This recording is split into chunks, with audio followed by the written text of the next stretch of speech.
Fala pessoal, sejam muito bem-vindos aí a mais um Geografando. Bom, me ausentei aí durante um período, não que muita gente tenha notado, não é mesmo? Mas me ausentei, né? E, claro, devido às questões que vão ocorrendo nas nossas vidas. Esse é um canal totalmente artesanal, talvez por isso ele não vá muito para frente, eu não sei. Os shorts até que razoavelmente se popularizam, né? Mas esses vídeos longos parece que atraem poucas pessoas, né? Em tempos de vídeos curtos, de fato, né?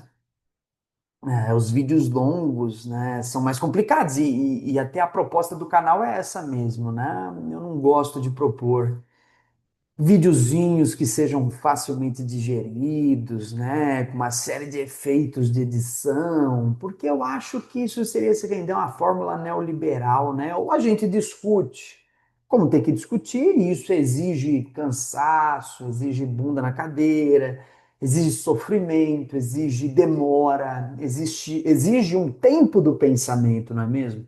Um tempo do pensar.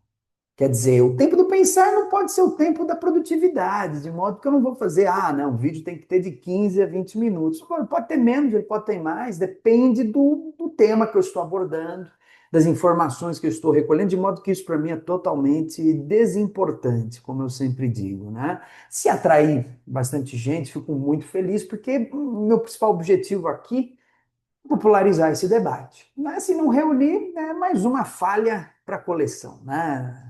Como dizia Tabacaria do Fernando Pessoa, falhei em tudo, né? Mas como não fiz propósito de nada, talvez tudo fosse nada. É exatamente essa a minha vida no YouTube, né?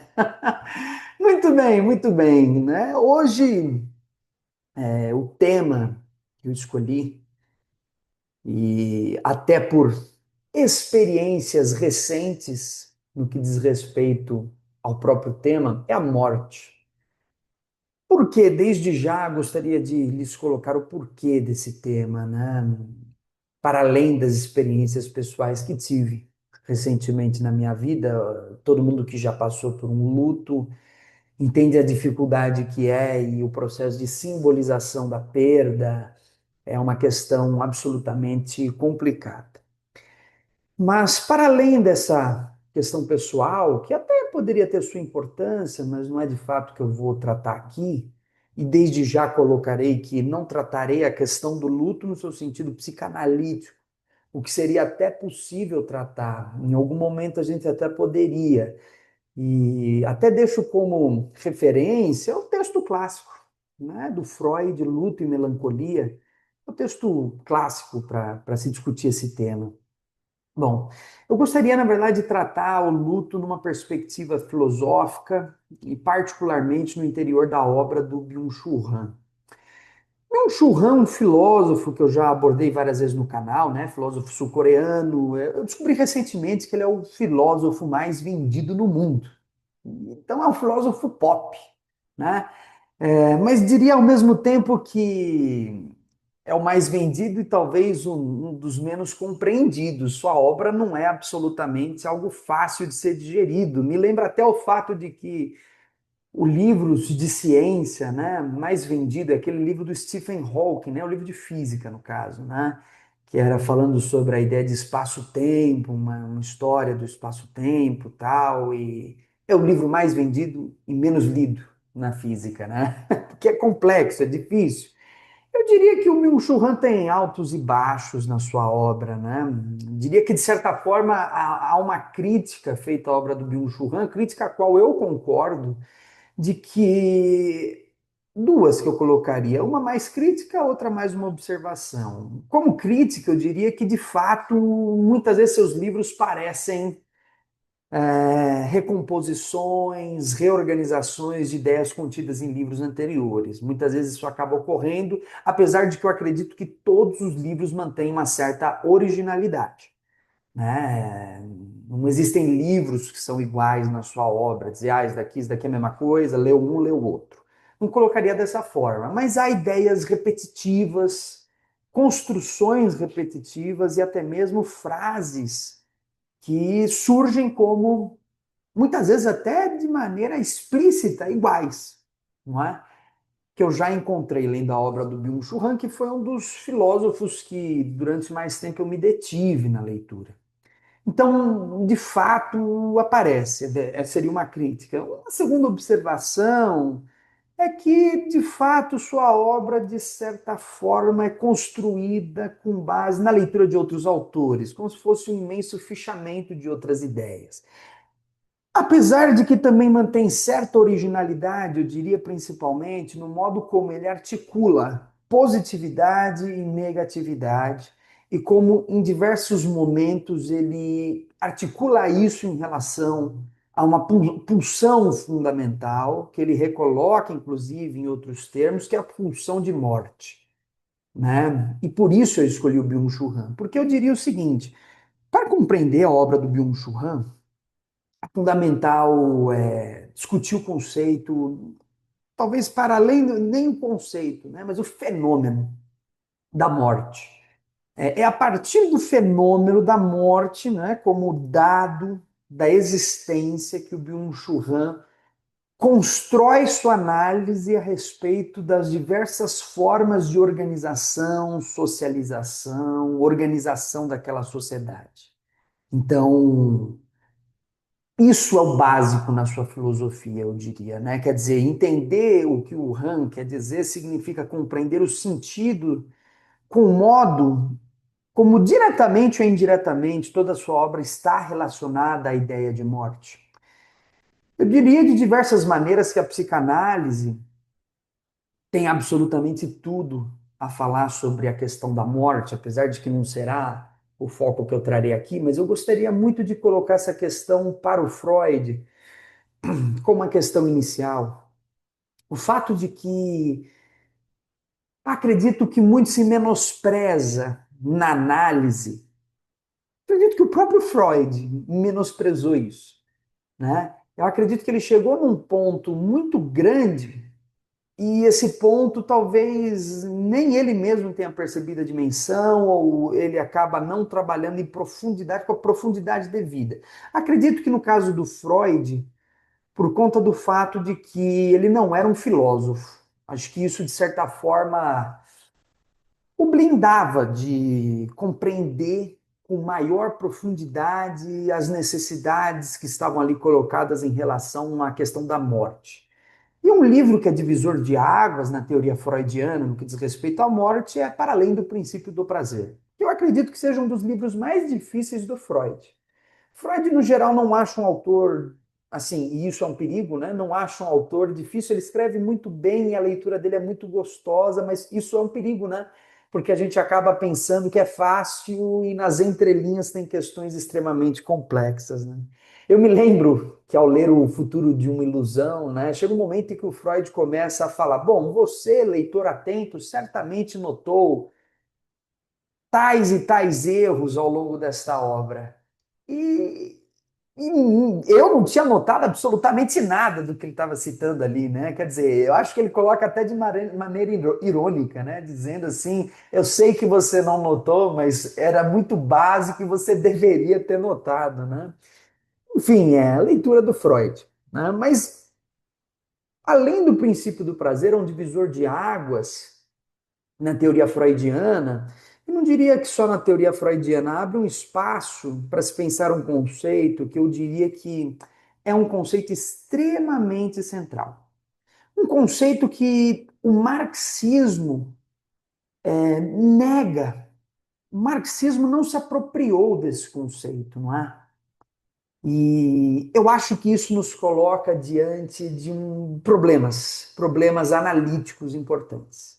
Né? Eu acho que em algum momento ou outro isso é apropriado principalmente quando a psicanálise se encontra com a teoria crítica. Só que acho que ainda falta construir uma teoria sobre a morte e como ela se relaciona com as pulsões e como ela é apropriada pelo capitalismo, como ela é fetichizada pelo capitalismo. E acho que por isso eu considero o Byung-Chul Han uma leitura muito importante, porque ele coloca, ele aprofunda isso. E ele consegue notar essas relações.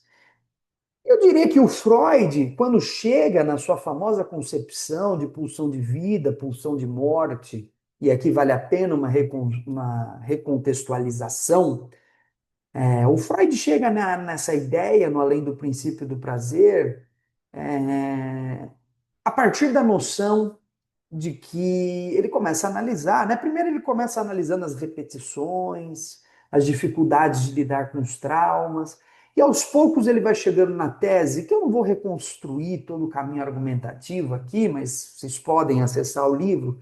Mais importante, acredito que seja a concepção e em algum momento no canal a gente pode voltar a uma argumentação mais profunda, mas acho que seria fundamental retornar ao texto, né? Não é uma argumentação que eu acho que seja tão digerível, né? Mas ele chega na ideia de que, bom, todos buscam de alguma maneira retornar a um estágio de não conflito. E ele analisa isso, por exemplo, em relação às pessoas que ao dormir se colocam novamente na posição fetal, né? Se coloca como um bebê na barriga da mãe, deitado, agarrando as próprias pernas, coberto, inteiramente coberto, né? Quer dizer, reconstituindo essa figura original que é o estar na barriga da mãe. Um ambiente de não conflito. Né? Na gestação não há conflito. Há o calor de estar dentro da mãe, né? De estar protegido, há uma epiderme, né, que é um conceito que ele vai utilizar muito para no além do princípio do prazer, mas há uma epiderme, uma camada de proteção extra. A sua alimentação é a alimentação da própria mãe, você não precisa lutar para se alimentar, você não está exposto à variação de temperatura no ambiente externo, não está exposto a outras pessoas, enfim, é um ambiente de profunda proteção.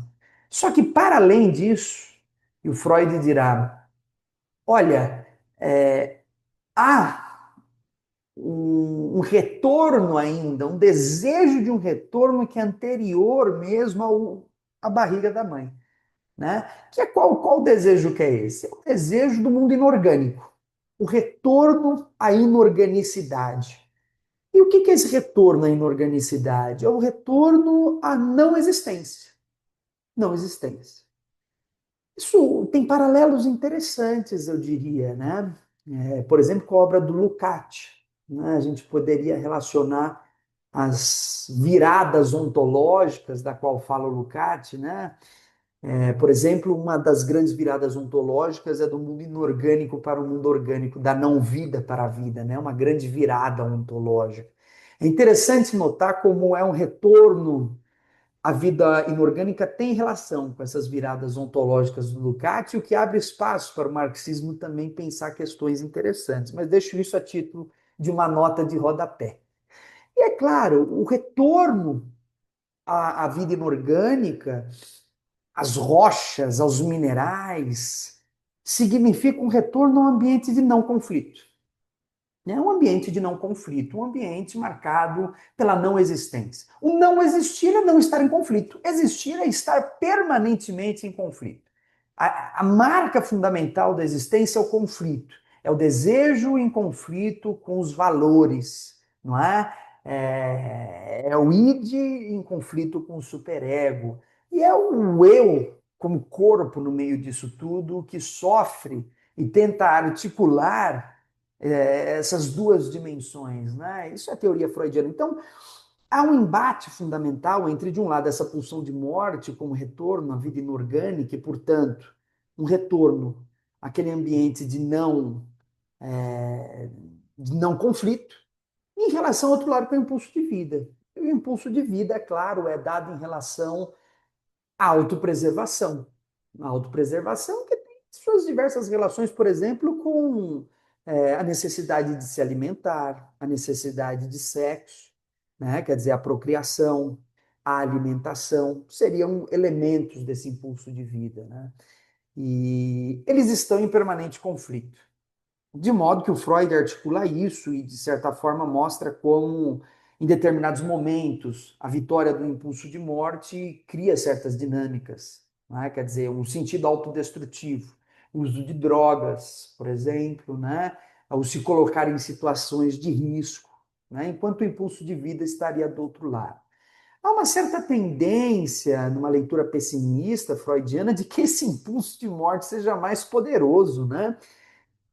De outro lado, eu vejo que o que foi tratado, inclusive pelo próprio Freud na sequência, foi muito uma aproximação mais direta com o impulso de vida e sobre como a sexualidade continua na base da produção dos transtornos, né? E eu diria que o impulso de morte, na teoria freudiana, não foi tratado na dimensão que necessitava. Eu acho que há uma dimensão perdida ali. E mais uma vez retomando, acredito que porque a filosofia acabou sendo deixada de lado. Poderia ter sido mais aprofundada. E por que isso? Porque eu diria que a luta contra a morte e, por outro lado, o instinto de sobrevivência e, de certa forma, reconstituindo o próprio impulso de vida. Lembrando falar de pulsão, né? Trieb no alemão, né? TRIEB, é um conceito que vem do idealismo alemão, para quem tiver interesse em se aprofundar nessa noção, e isso chega no Freud também. Mas retomando, há uma dimensão de uma luta que é dada justamente também por esse impulso de vida, mas luta essa que dentro do capitalismo é apropriada como forma de mercadoria e é transformada como uma luta contra a morte. E essa dimensão da luta contra a morte, e não diria talvez nem luta, porque quando a gente fala de luta contra a morte, a gente talvez entre num caráter um pouco consciente, e às vezes é. Mas ao entrar nesse caráter consciente, parece que nós estamos o tempo todo, e não, nós não nos atentamos a isso. Há uma negação profunda sobre o que é essa morte. E, portanto, isso se reconstitui a partir de dinâmicas inconscientes de negação do próprio sentido do que é a morte. E o Byung-Chul Han aparece aí, né? Disse que não ia entrar muito na dimensão psicanalítica, perdi para mim mesmo, né? Entrei. Não tem roteiro o canal, vocês sabem. Falei do Freud, é claro, né? Mas não entrei com profundidade.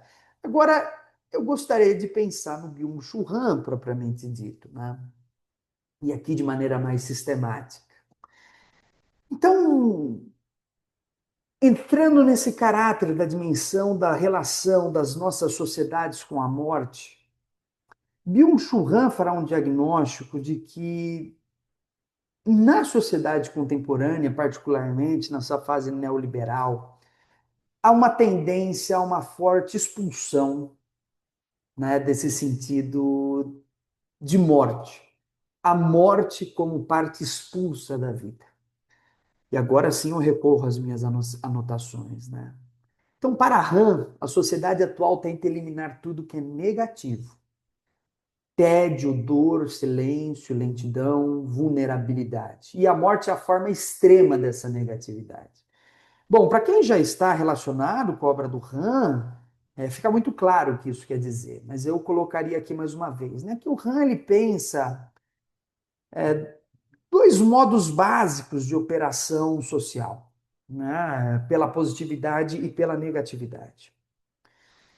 A positividade é a identidade, é o, vamos dizer assim, a identidade, não colocaria nem talvez a noção de prazer. Acho que a noção mais apropriada é a identidade, né? Quer dizer, é a identificação. Em vez de falar prazer, eu colocaria ausência de dor. Não é a mesma coisa, né? Ausência de dor não é igual a prazer. Na verdade, a ausência de dor pode ser o contrário de prazer, né? Há uma isso na própria obra do Ram, há uma veiculação, há uma aproximação entre dor e prazer. Isso também no sentido psicanalítico aparece como uma tendência sadomasoquista, não é? Quer dizer, sem dor não há prazer. Ou seja, sem a negatividade, porque na negatividade aí sim a gente tem uma relação com a dor, a gente tem uma relação com o tédio, com o silêncio, com a lentidão, né? Ela é o veículo do prazer, do verdadeiro prazer, né? Eu diria que a positividade é a ausência de dor e a gente poderia associar também a um certo entretenimento. E entretenimento não produz prazer também. De forma que, por exemplo, a arte não é colocada no campo da positividade, mas da negatividade. A arte em oposição ao entretenimento, certo? É uma outra discussão importante. Mas no fundo, o que eu estou querendo colocar? Que se de um lado a gente tem a positividade em relação à identidade, ausência de dor, entretenimento, do outro lado a negatividade está relacionado à não identidade, quer dizer, aí o termo mais interessante seria a contradição. A não identidade é a contradição. Na verdade, a contradição pode ser pensado como a simultaneidade entre identidade e não identidade, no sentido dialético, não é? Quer dizer, se identifica e não se identifica ao mesmo tempo. Seria a maneira mais correta de colocar. A dor, ao silêncio, ao sofrimento, e o contrário de tudo isso está no campo da positividade, né? Então, a morte é o extremo dessa negatividade, porque a morte é a negação da própria vida. Então, o estágio supremo de negatividade é a morte. Bom, se a gente vive numa sociedade marcada por um neoliberalismo, cuja marca fundamental é o extremo de positividade, quer dizer, ele nega absolutamente o extremo dessa negatividade, que é a morte. A morte é expulsa do sentido de vida. Dirá Byung-Chul Han, portanto, que se a morte é expulsa do próprio sentido da vida, a vida perde a dimensão de vida. A vida só é vida enquanto incorporada à morte. Né? Ela precisa, de alguma forma, criar uma associação. Né? Não é possível se pensar a vida em apagamento da morte. Seria uma questão central. E por que isso? Porque a vida só adquire sua dimensão de sentido, sua dimensão de importância, se ela tem como espelho o sentido de morte, o fato de que as coisas acabam. A consciência da morte é fundamental. E claro, como essa morte, como negatividade extrema, é apagada das nossas sociedades capitalistas ocidentais, principalmente ocidentais, a vida perde sentido. Vivemos, diria Byung-Chul Han, né? Dirá Byung-Chul Han, como mortos-vivos. Né? Estamos mortos demais para viver e vivos demais para morrer. É uma tese do Byung-Chul Han, né? Quer dizer, ao negar a morte, eu nego a vida. Eu perco a dimensão do que é a vida, eu vivo num sentido como se nunca fosse morrer. E ao viver como se nunca fosse morrer, eu tenho a sensação de que a morte eliminada da minha vida, eu perco diversos sentidos. Da imediatidade, eu perco o sentido do demorar-se, né? Eu perco o sentido do contemplar. Então, vamos tentar construir por que essa dinâmica ocorre, né? Então, por isso ela é escondida, a morte, né? Higienizada. Aí entra, por exemplo, a condição das hipocondrias, né? Que analisa o Byung-Chul Han. Quer dizer, a negação da morte, ela tem como substituto os transtornos psíquicos. Negar a morte te coloca em relação à produção de transtornos. Quer dizer, ao negar a morte, eu não a nego completamente. Há uma dimensão psicanalítica, mais uma vez. Né? Ao negar a morte, ela retorna de outras maneiras.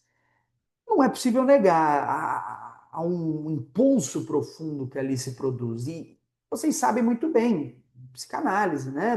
Toda negação ela é remediada por contrapesos. Se eu nego demais desse lado, isso retorna num outro sentido. A hipocondria é um deles, diria o Byung-Chul Han, né? Quer dizer, a hipocondria é o sintoma de uma sociedade higienista, de uma sociedade que sente a pulsão de morte, mas para negá-la faz de tudo, inclusive adoece. Né? Para negar a morte, eu adoeço e me coloco na posição de produção de uma sociedade da medicalização, né? Uma sociedade cujo impulso do consumo de remédios é muito grande, pela dificuldade de lidar com a morte, quer dizer, toda forma de dor, de sofrimento, o que já é um indicativo de morte deve ser imediatamente medicalizado, de modo que até aquilo que não deveria ser medicalizado acaba sendo medicalizado. Hipocondria. Tendência à valorização do corpo como mercadoria, como máquina, também entra nisso. Né? A tendência ao fitness, né?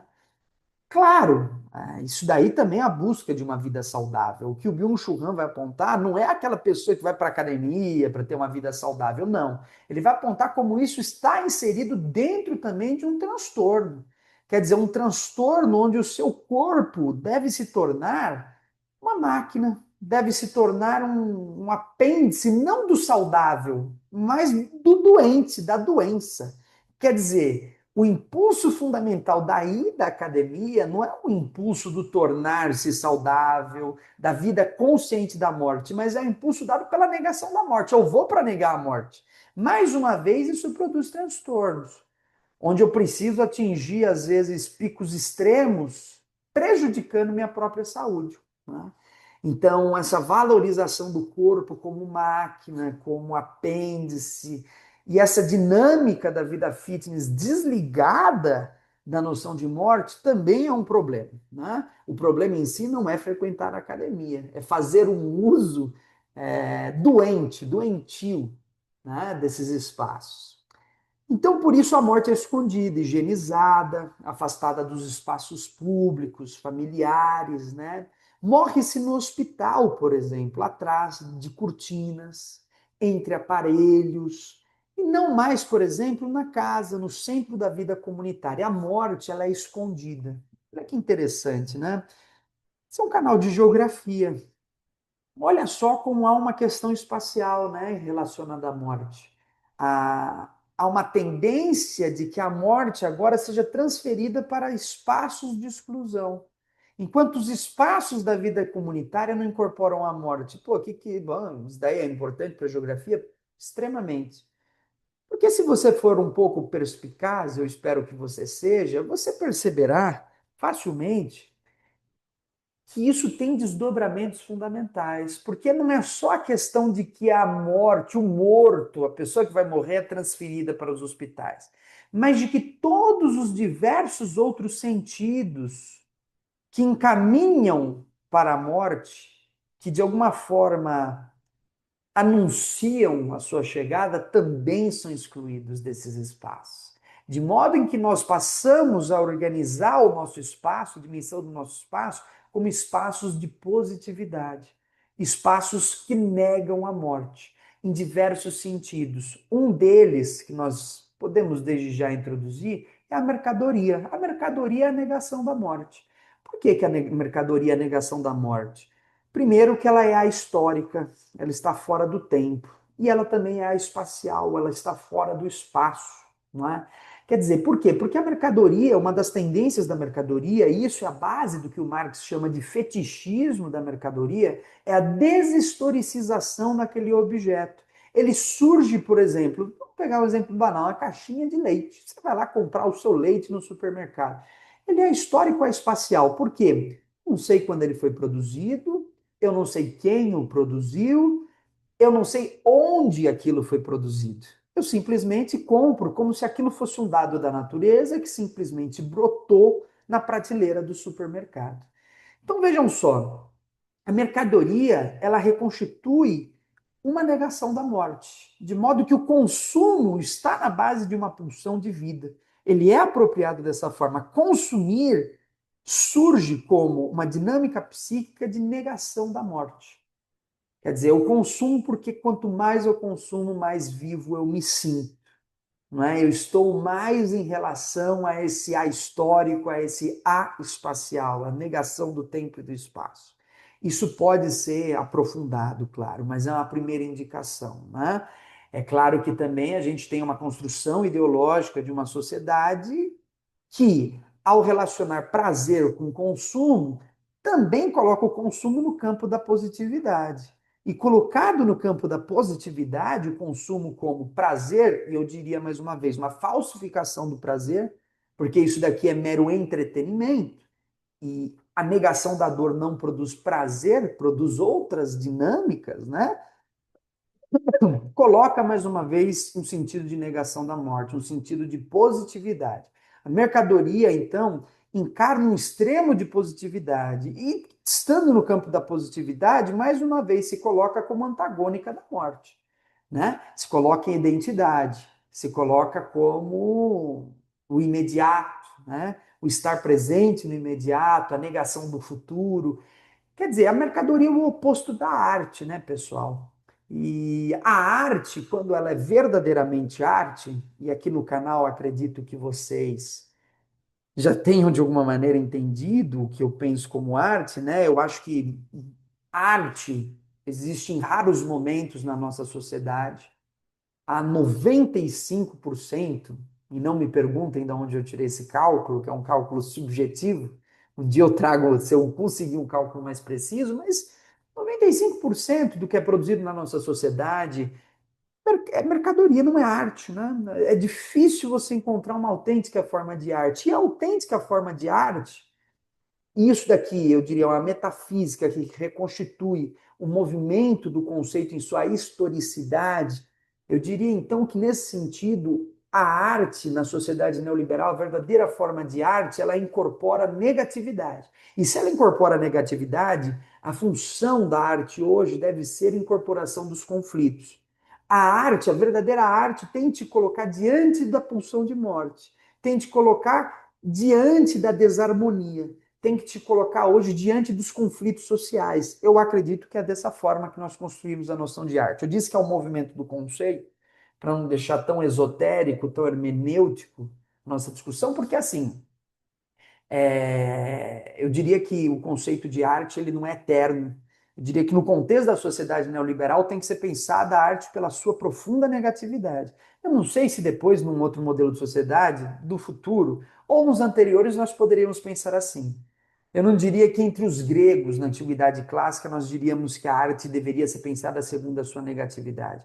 Mas eu diria que a arte, como veículo, né, de criação, como veículo de promoção da cultura, hoje a nossa cultura depende disso, dessa incorporação da negatividade, o que não significa que dependa dessa mesma forma em todos os espaços e todos os tempos, né?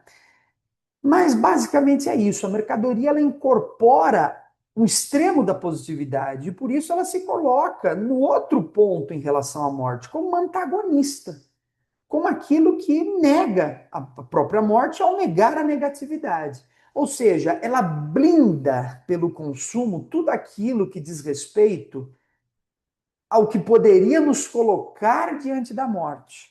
Por exemplo, né, ela nos blinda da dor, mais uma vez, do tédio, do silêncio, da lentidão, da vulnerabilidade. Negar isso é negar a morte. Ou seja, isso tem que ficar claro para vocês. Quando eu digo que a forma mercadoria nega a morte, não é porque diretamente, né, quer dizer, há ali algo, um conteúdo que está negando o fato de que morremos. Não. Negar a morte é negar isso, é negar dor, é negar tédio, é negar silêncio, é negar lentidão, é negar vulnerabilidade, porque tudo isso daqui nos coloca diante da morte, certo? Então é por isso que a gente tem que pensar nesse sentido, né? Isso, claro, faz com que a morte deixe de ser experiência e passe a ser um evento técnico administrado por protocolos. Claro, aqui se aproximando da própria visão Foucaultiana, do qual Byung-Chul Han se aproxima muito, né? Então, a morte passa a ser algo administrado, algo que vem por via dos laudos técnicos, algo que tem caráter eminentemente técnico-científico, de modo que nós temos uma imensa dificuldade de simbolização desse luto, cada vez maior, né? Claro, uma dificuldade gigantesca de estar diante desse fenômeno, né? E nesse sentido, a dificuldade de simbolização está também na base da produção de transtornos. Eu não consigo, lembrando lá mais uma vez, luta e melancolia. Se eu não consigo simbolizar a morte, se eu não consigo realizar a função do luto, eu passo então a incorporar esse objeto, melancolia, né? É a perda do objeto e a incorporação dessa perda no indivíduo, algo que se prolonga a partir da dificuldade da simbolização do luto. A depressão, né? Melancolia era um termo mais antigo para falar de depressão, mas eu ainda manteria diferenças conceituais. Se vocês analisarem o dicionário de psicanálise, apesar de que aquele vermelho, esqueci agora o autor, né? Rudinesco, né? O mais famoso dicionário que a gente tem aí, pelo menos um básico de psicanálise, meio termo, nem tão grande nem tão pequeno, né? Que eu acredito que seja o mais utilizado, Ele coloca a depressão e melancolia no mesmo verbete, né? Muito bem, depois, perda dos rituais, empobrecimento da experiência, também diria Byung-Chul Han. Isso é algo que é colocado em grande parte da sua obra, né? A perda do ritual. O ritual surge no Byung-Chul Han como aquela perspectiva do tempo do demorar-se, daquilo que é tido em função de si. Eu colocaria muito a relação da noção de ritual no Byung-Chul Han com a noção de valor de culto no Walter Benjamin. Valor de culto quer dizer o objeto que tem valor de culto, o objeto artístico, o qual o próprio Walter Benjamin coloca em oposição ao valor de exposição, né?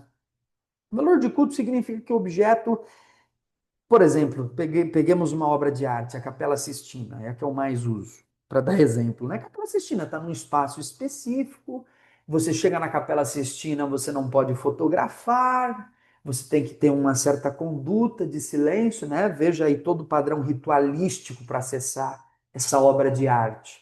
De modo que eu posso ir em qualquer um daqueles eventos que projetam, né, projetam imagens da Capela Sistina, que hoje a gente tem, né, essa coisa absolutamente horrorosa, que são essas exposições de arte com base em projeções, né?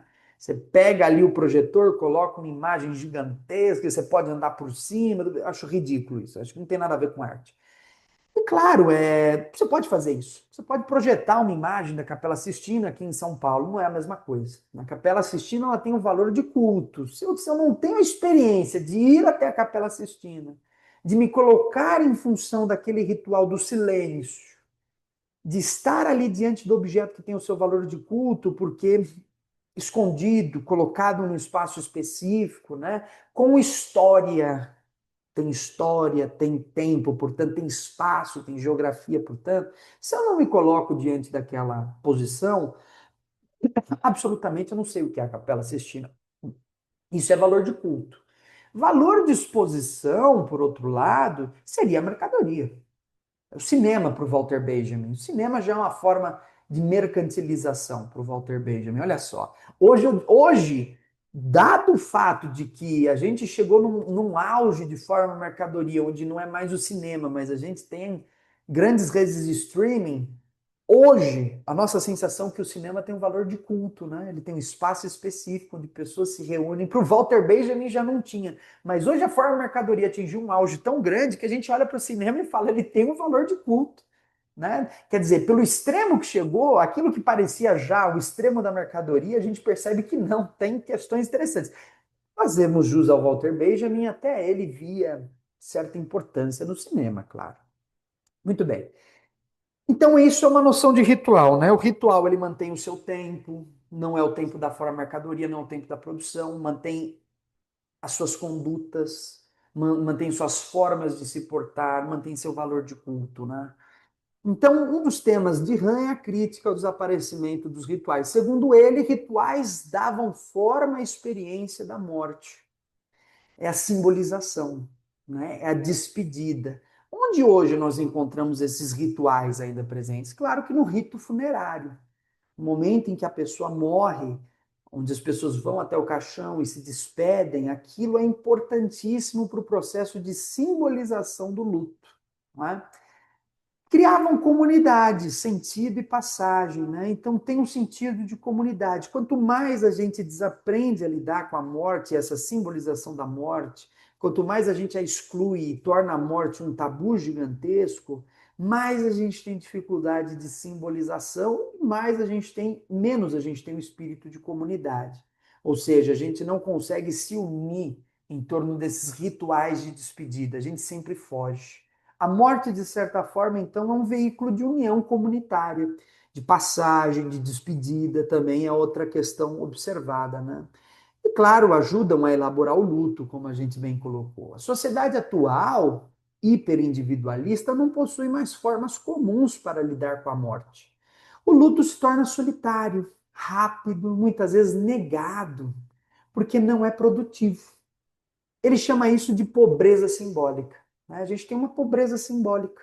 A gente não é mais capaz de elaborar o luto. Porque o luto ele está em oposição à produtividade. Um atestado de óbito, hoje garante 2 dias. Se um ente querido da sua família morreu, você tem 2 dias de atestado para a realização do luto. O luto é administrado, vejam só, no mundo do trabalho. Ele é absolutamente administrado. Você tem um tempo, ó, seu tempo de luto é daqui a aqui, ó. Depois não, volte a trabalhar, volte a produzir capital, volte a negar o luto. O que é um problema. Cada um tem um tempo específico para simbolizar o seu luto. De modo em que a gente cria cada vez mais uma sociedade doente, incapaz de lidar com o luto, incapaz de simbolizar, cuja experiência da despedida vira uma experiência absolutamente administrada. A morte como limite, terceiro ponto, né? A morte, então, só para a gente recapitular, o primeiro ponto foi a morte como parte expulsa da vida, segundo ponto, a perda dos rituais, empobrecimento da experiência, terceiro ponto, a morte como limite que dá profundidade, certo? Então, Hahn retoma ideias de Heidegger, mas com nuances próprias, né? A morte é o que aprofundava a vida, dava densidade, direção, interioridade, né? Veja, retomando Heidegger, né? Heidegger que é uma coisa terrível, né? Não vou entrar nos aspectos profundos, mas quando a gente fala de Heidegger e a gente fala de ontologia, quando a gente pensa no ser, né? O Dasein do Heidegger, né? O que é fundamental no Heidegger é essa compreensão ontológica de si. Traria para vocês um conceito importante do Heidegger, que é o conceito de tédio, para a gente pensar um pouco isso. E vejam, Byung-Chul Han, ele coloca o tédio como um dos elementos que constituem o veículo para a compreensão da morte. Por que o tédio nos diz algo a respeito da morte? É até interessante, porque eu utilizei durante muito tempo o conceito de tédio como de maneira problemática, né? Eu, por exemplo, tem alguns vídeos no canal, eu coloquei o fato de que o tédio está na base da indústria cultural, por exemplo, que a indústria cultural ela produz tédio. E repetir isso muitas vezes. É interessante o canal porque eu posso acompanhar a minha própria evolução, né? Eu posso olhar os vídeos que eu falava lá atrás e agora dizer o contrário, né? Acho isso absolutamente importante. A gente, na medida em que lê e estuda, aquelas ideias anteriores não funcionam mais, né? E por quê? Porque quando eu li o conceito de tédio no Heidegger, eu falei, faz muito sentido, eu não posso dizer que a indústria cultural produz tédio, ela produz o contrário do tédio. É isso que a indústria cultural produz, né? Porque o que é o tédio do Heidegger, né? O tédio é um retorno a si, um retorno a si mesmo, é um retorno ontológico. Quer dizer, o tédio, como uma experiência de certa negação do mundo, faz com que eu me coloque diante de mim mesmo, diante de si, como observador de si. Isso a indústria cultural não produz, né? Quer dizer, o Heidegger até diferencia três processos, três formas de tédio. Eu não me lembro agora como conceitualmente ele coloca isso, mas há três. Ele conceitualiza o tédio em três momentos, né? E são momentos de intensidade do tédio, né? O primeiro tédio, que é um tédio mais superficial, onde eu começo a sentir um certo desligamento, quer dizer, eu vou numa festa e eu começo a falar, não, parece que eu não pertenço aqui, né? Não sei, parece que o que as pessoas dizem, parece que as coisas que são trabalhadas aqui, parece que não fazem tanto sentido para mim. É aquela coisa do tédio, daquele que começa a se incomodar um pouco, por exemplo, com aquela famosa pergunta do hoje vai chover? Hoje vai fazer sol? Por quê? É um desligamento de você, do sujeito, com o mundo, no sentido de que você começa a se questionar o que realmente importa. De modo que certas conversas passam a não fazer mais sentido, né? Bom, e daí que vai chover, e daí que vai fazer sol? Então você tem um retorno ontológico. O que no seu ser realmente importa? O que lá dentro te dirige de fato? O que é realmente importante? Você começa a retornar, e é um primeiro estágio. Um segundo estágio, isso vai se aprofundando, onde eu tenho dinâmicas de um desligamento mais abrangente, não só das pessoas, dos lugares, mas de si, né? E o último estágio, né? Quer dizer, um desligamento que eu digo de si no sentido de que você passa a reorganizar o que te realmente importa, né? Você passa a construir de outra maneira o que é você para você mesmo. E o último estágio seria você diante de si. Você absolutamente diante de si mesmo, reavaliando tudo, se desligando completamente e observando o seu próprio ser. E aí o retorno ontológico, o retorno para si, né? O estar no mundo e o que isso implica, estar no mundo como sujeito que pensa a si mesmo, né? Isso, tudo que eu descrevi aqui, segundo Heidegger, está na base da ideia de morte, né? Está na base, quer dizer, o tédio é um veículo para a morte. Porque em todo esse processo de tédio e todo esse processo de retorno assim implica, de certa maneira, um estar diante da morte, um colocar-se diante da finitude, um, uma compreensão de que o verdadeiro valor da vida se dá em função da morte. Todo esse retorno baseado no tédio caminha direto ou indiretamente para essa compreensão, porque eu só sou capaz de pensar, de balizar o sentido da vida, e por isso essa primeira pergunta, vai chover ou não hoje, soa como uma negação da morte, porque ela é muito banal, né? Eu sei, né? Claro que a gente fala isso, eu mesmo digo sempre, porque a gente, às vezes, uma pessoa desconhecida, né? A gente quer criar algum tipo de comunicação. Mas diria o Heidegger, né, que de certa forma você não está retornando a si nesse caso, né? Você está em questões banais, o que realmente importa, esse núcleo duro do que realmente importa só ganha valor diante da morte. Se eu sou incapaz de incorporar a morte como um valor, não mais como fenômeno, viu, mas como valor, eu sou incapaz de determinar o valor da vida.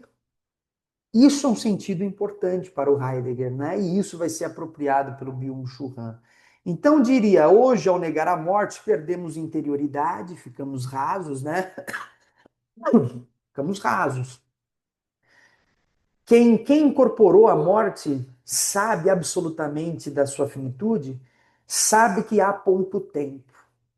Não só há pouco tempo, como sabe que nesse pouco tempo é preciso saber o que verdadeiramente importa, que é o que eu faço aqui. Isso daqui é o que verdadeiramente importa. É o estar aqui. Eu estar falando isso, sendo que os vídeos do Byung-Chul Han no canal não vão muito para frente, né? Mas é isso, é bater a cabeça na parede. Eu vou bater minha cabeça na parede até o final, porque é isso que importa para mim. Sabe, é estar aqui, é estar comunicando, é estar em diálogo com as pessoas. Então, se isso é o sentido, bora para cima. E não vai dar retorno? Não importa. O sentido é a leitura, não é? Ler profundamente todos os dias, porque eu não sei se amanhã eu estarei aqui, né? Há uma absoluta contingência na vida, de modo que que ter verdadeira consciência da morte não significa saber que lá na frente, quando estiver velhinho, vou morrer. Isso ainda não é consciência da morte. É a consciência de que cada segundo implica a morte. Cada segundo eu estou mais velho, cada segundo o tempo, a entropia é inexorável. Eu caminho nesse sentido cada segundo e não sei nem mesmo se amanhã estarei aqui. É a compreensão dessa contingência do acontecer que está relacionada à morte é essa digestão do próprio sentido da morte. Então perdemos interioridade, ficamos rasos, perdemos sentido, porque nada nos limita, né? Quer dizer, qual o sentido que você dá para a sua vida? Ninguém busca mais sentido porque nada nos limita. Eu vou viver eternamente, eu não tenho consciência da morte, então para que eu preciso de sentido? O sentido é o que valoriza a vida. Uma vida sem morte é uma vida sem valor. Se eu não posso colocar a morte como valor para a vida, uma vida sem morte é uma vida sem valor, absolutamente. E por isso eu não preciso de sentido. Ela não tem valor. Valor busca sentido. Tem sentido porque eu sei que ela vale muito. E se ela vale muito, eu preciso de um sentido. Eu preciso construir algo, eu preciso produzir algo, né? Vivemos numa temporalidade acelerada, infinita, sem marcos, não histórica. É o que, por exemplo, a professora Marilena Chauí chamou, coloquei até um corte aí no canal, da compressão do espaço-tempo. Conceito também utilizado pelo nosso querido David Harvey. Só que ela fala isso em relação ao celular e às redes sociais, um tema que é extremamente importante para o Byung-Chul Han. E o Byung-Chul Han vai dizer também algo nesse sentido, quer dizer, o que a Marilena Chauí diz. O celular, a tela, ela é ahistórica, atemporal. Porque o tempo é o tempo do instante. É um instante de ver as informações. E a espacial, porque o espaço é comprimido para caber dentro daquele objeto. Isso é a compressão. Eu pego todo o espaço do mundo, todos os tempos e coloco dentro daquele celular. De modo que o tempo é sempre do presente, do instante, do imediato. Por isso ele nega o tempo, que o tempo não é isso, não é instante. O tempo é a longa duração. E ele é também marcado pela atopia, né? O não lugar. Quer dizer, o espaço se resume àquilo, portanto, não tem espaço. O espaço é uma dimensão social, muito mais ampla do que a tela de um celular, né? Ele se reduz infinitamente para caber nos centímetros daquele celular. Podemos dizer que é uma atopia, um não lugar, não é? Absolutamente, porque espaço é um espaço social. E aquilo ali nega as suas relações sociais, né? O espaço de um celular. Segundo ele, então, Byung-Chul Han, uma vida que não contempla a morte vira uma existência apenas produtiva, sem contemplação, né? Vita contemplativa, livro do Byung-Chul Han, também fica aí a recomendação. Quarto ponto, a imortalidade digital e a perda do fim, né? Então, dirá Byung-Chul Han também, em textos mais recentes, como A Sociedade do Cansaço, Sociedade da Transparência, ele observa. E aí, entrando já nessa questão que eu acabei de falar, né, que eu adiantei, na verdade. A cultura digital tende a abolir o esquecimento, né? Quer dizer, você é o tempo todo abordado com as informações, né? Então a cultura digital tende a abolir o esquecimento, que também se torna um problema, né? Quer dizer, e isso, na verdade, pelo excesso de informação. Esse excesso de informação, ao abolir o esquecimento, banaliza e, de certa forma, produz mais esquecimento, não é mesmo? O fluxo contínuo de dados produz uma forma de imortalidade superficial, né? Perfis, arquivos, rastros que nunca desaparecem. É uma sensação de que ao estar na rede social você é imortal. Seus vídeos estão lá, ficarão eternamente ali registrados.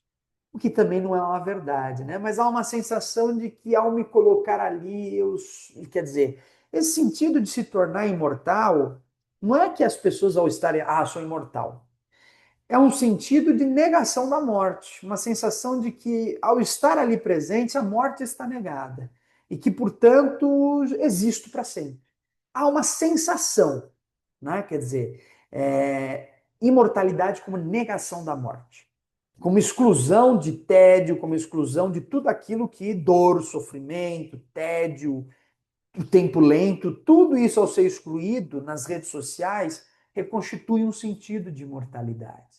Mas isso não é memória, é apenas acúmulo de informação, ou seja, não há uma ritualização, né? Tudo que é jogado na rede social não é jogado de maneira ritualística. Ou seja, todo aquele arquivo que está presente no que você coloca no seu perfil não é uma ritualização, não é memória, é informação. E lembremos o que significa informação para o Byung-Chul Han.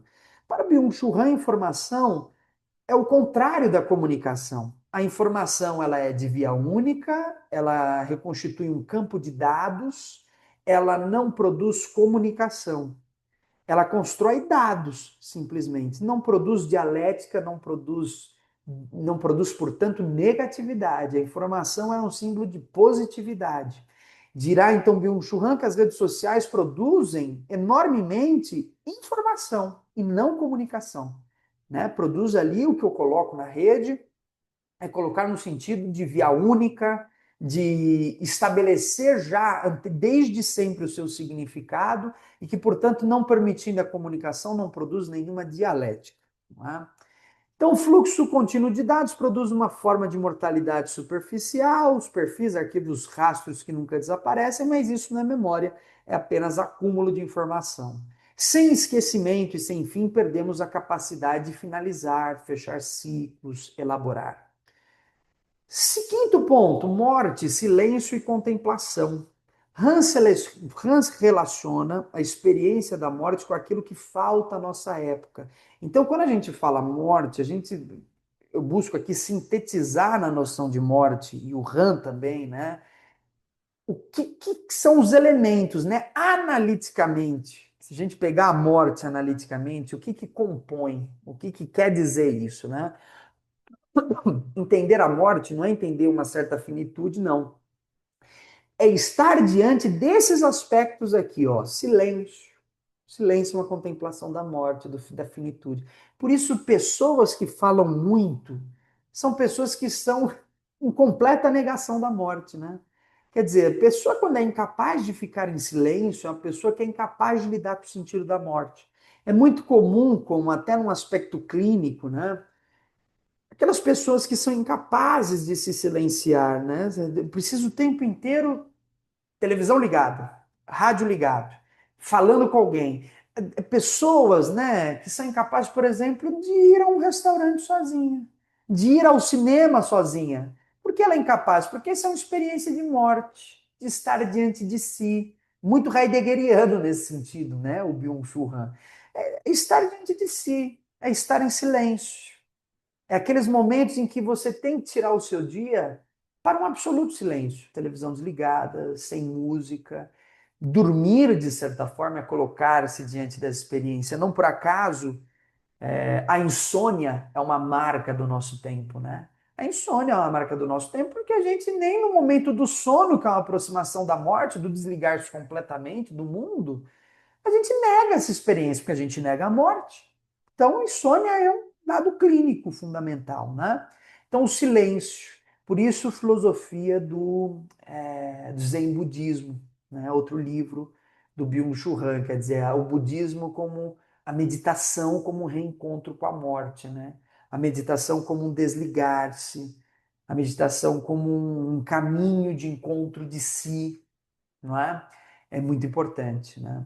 Contemplação, né? É também uma experiência de morte. E aqui o vídeo já está ficando muito longo, eu sei, mas entender a contemplação como um fenômeno artístico, certo? A contemplação desaparece nesse sentido na sociedade neoliberal, porque contemplar, estar diante da obra de arte também é um retorno a si. A verdadeira arte produz um retorno a si. Porque a verdadeira arte, lembrem-se lá, mercadoria te dá o sentido pronto. Por isso eu diria que uma forma de resistência na nossa sociedade neoliberal é a ausência de sentido. Ah, você é pós-moderno? Talvez nesse caso eu seja, apesar de que eu acho isso uma babaquice. Mas é uma babaquice, né? Quer dizer, ficar caracterizando como moderno, pós-moderno é uma grande babaquice, né? A gente tem que trabalhar com outras categorias. É muito pobre. Esses dois conceitos são extremamente pobres, né? E eu diria que a ambiguidade, como perda de sentido, é muito importante, né? Quer dizer, a ambiguidade, ela abre um pouco a dimensão da experiência, de modo que, diante de uma obra de arte, eu me coloco, uma forma de arte autêntica, né? Eu me coloco como um reencontro comigo mesmo. A arte, ela não está te comunicando diretamente algo, mas ela pede que você construa o sentido do que ela significa.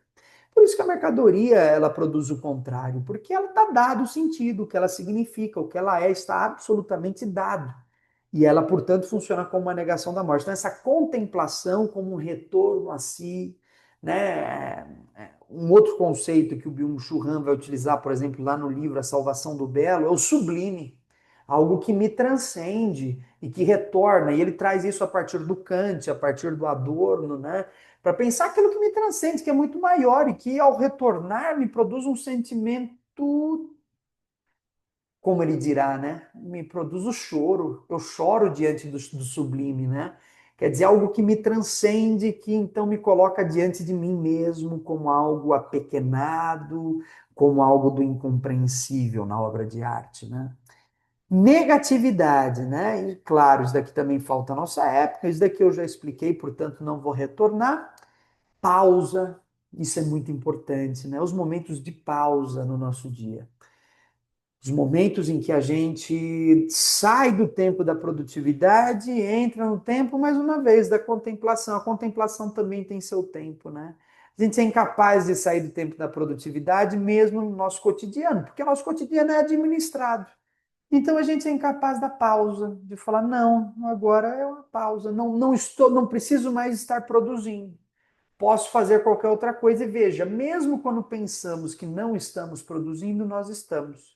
Porque nós assumimos a forma da produção.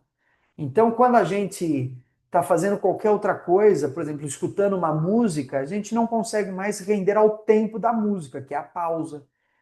Qual é um dos sintomas das pessoas mais jovens, dos mais jovens, né? Como se eu fosse muito velho. Já estou ficando, eu não sou tanto, mas estou ficando. Capacidade de ouvir uma música até o final, né? Eu preciso ir para a próxima, para a próxima, para a próxima, porque é isso, a nossa sociedade da produtividade é isso. A próxima prova, a próxima matéria a ser estudada, o próximo trabalho, sempre, né? Então a gente tem a dificuldade de pausar, de se colocar no momento de uma contemplação, de parar, né? De absolutamente parar. Quando nós paramos, tudo retorna. Angústia, né? Tudo retorna. Então a gente tem que estar sempre em movimento. Qualquer pausa é um risco. Tédio começa a aparecer na pausa. Então o que a indústria cultural faz? Administra o cotidiano para impedir as pausas. Consequência, ao não pausar, ao não se colocar diante de si, qualquer pausa produz ansiedade, qualquer pausa produz depressão. Consequência, toda pausa é administrada. Toda pausa precisa de um reel no Instagram. Toda pausa precisa de uma música. Toda pausa precisa de um filme de alguma rede de streaming aí. Não há pausa, há sempre uma administração. Não produtividade também a gente não é capaz, como eu já mencionei aqui, nos colocamos sempre no sentido da produtividade. Portanto, ao expulsar a morte, expulsamos também essas dimensões que fazem parte do habitat poético do mundo. Viver uma vida poética desaparece, né? Essa dimensão poética. A poesia, por isso eu não abro mão da poesia, né? Hoje já comecei falando do Fernando Pessoa. Não é algo que eu abordo tanto no meu canal, mas eu acho a poesia maravilhosa, eu estou sempre em contato, né? Com a forma poética, porque a poesia é o parar-se, é o demorar-se, é o subjetivar, é o estar diante do ambíguo. Cada poesia nos comunica algo de uma forma diferente, a gente sente ela de maneira diferente. É interessante, eu deixo em casa um poema concreto, acho que não é do Augusto de Campos, é de um outro que eu nunca me lembro o nome. Eu tenho na minha casa e não sei o nome, mas não importa. O importante é a beleza daquele quadro, né? Que é uma variação da palavra forma, né? Forma, reforma, desforma. São 5 palavras e sempre gostei muito desse poema. Depois dessa experiência recente, e até gravar esse vídeo, para mim é uma simbolização do luto, faz parte do meu processo de luto gravar esse vídeo, porque eu estou falando tudo isso, talvez com uma maneira até de digerir para meu próprio eu essa dimensão ritualística, né? Esse vídeo aqui está sendo gravado até como uma forma ritualística desse processo. Esse poema nunca me significou nada, além do, quer dizer, nunca me significou nada como eu penso agora, né? Ele, o sentido que eu sempre dei a ele foi das transformações da vida, né? Forma, reforma, desforma. Por isso eu gostava muito. A vida está em movimento. O sentido para mim desse poema era movimentar-se, movimentação. Não me significava nada tão profundo quanto hoje, quando eu olho esse quadro, porque hoje, quando eu olho esse quadro, o sentido não é mais de movimento, mas é um sentido de acaso, é o sentido do Roda Viva do Chico Buarque, né? É o sentido do contingente, daquilo que não se pode prever. Então, quando eu olho esse poema hoje, que são 5 palavras, 5, 6 palavras, ele dá para mim uma profundidade gigantesca. Eu vejo ele com uma profundidade muito maior. Ou seja, ele é um poema aberto, poesia é aberta. Você olha os sentidos que ela vai te fornecer, são os mais diversos possíveis, né? Então, diria, a poesia também é uma aproximação com a morte, assim como a filosofia, né? Muitos dizem a filosofia é uma preparação da morte. Talvez agora a gente tenha entendido por quê. Porque a filosofia é isso. A filosofia é silêncio diante do livro, né? Contemplação diante das ideias filosóficas, é a negatividade do pensamento do autor, é a pausa, é o erótico por trás do texto, no sentido de que eu não compreendo as palavras, eu preciso buscar compreender o sentido dessas palavras, né? Por fim, a morte como convite à alteridade. A alteridade tem muita relação com a própria ideia de negatividade, né? Então, por fim, Han fala da morte como um momento absoluto da alteridade. O outro que morre nos convoca a parar, acompanhar, sofrer junto. Isso cria comunidade, ética e vínculo. O ritual funerário é isso, é estar diante da pausa, do parar, do silenciar. Então, ele é uma quebra, uma das quebras que a gente ainda tem na produtividade, mas mesmo os funerais já são administrados, né? São absolutamente administrados. Existe um tempo, né? Não é mais os rituais de despedida dos grupos, né? Os pagãos na Europa, os grupos místicos, xamânicos, em que um funeral poderia se levar vários dias, em que o funeral está relacionado também à festividade, por que não, né?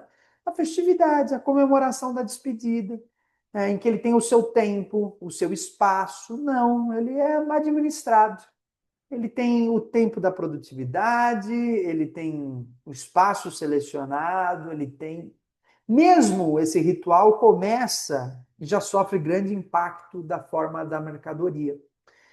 Mas ele ainda nos convida a uma pausa, de maneira que ele é muito importante. Então, a sociedade da performance e da positividade, focada apenas no eu, tem dificuldade com essa abertura ao outro. Por fim, resumindo, a morte foi expulsa, agora para Byung-Chul Han, certo? A morte foi expulsa da vida social, perderam-se rituais, sentido e profundidade. A negatividade da morte é necessária para dar densidade à existência. A cultura digital cria uma falsa imortalidade que empobrece a experiência. Lidar com a morte é essencial para formar comunidade, interioridade, contemplação. Ficamos por aqui. É claro que isso daqui é uma discussão preliminar sobre morte. E como eu disse lá no início, o marxismo, ao negar essa dimensão, é um grande problema, porque se a morte está em oposição à forma mercadoria, o capitalismo buscou fazer o quê? Administrar a morte, fazer a gestão da morte. Essa gestão e administração da morte tem como consequência marcas profundas na nossa sociedade, que é principalmente a incapacidade de lidar com a morte com todos os sentidos que estão relacionados a ela. Silêncio, dor, profundidade, contemplação, tédio, valor de uso, poderíamos colocar também. E de maneira que tudo isso que eu citei passa a ser administrado. E tudo isso que eu citei são elementos que devem estar na base de um pensamento crítico. Sem esses elementos, não há pensamento crítico. Por que será que hoje o nosso mundo não tem pensamento crítico? Porque esses elementos são administrados. Uma teoria revolucionária tem que ser também uma teoria capaz de incorporar o sentido de morte. Isso é um trabalho que eu vou tentar desenvolver e espero que vocês também. Pessoal, é isso. Dúvidas, comentários, discussões, deixem aí. Até uma próxima.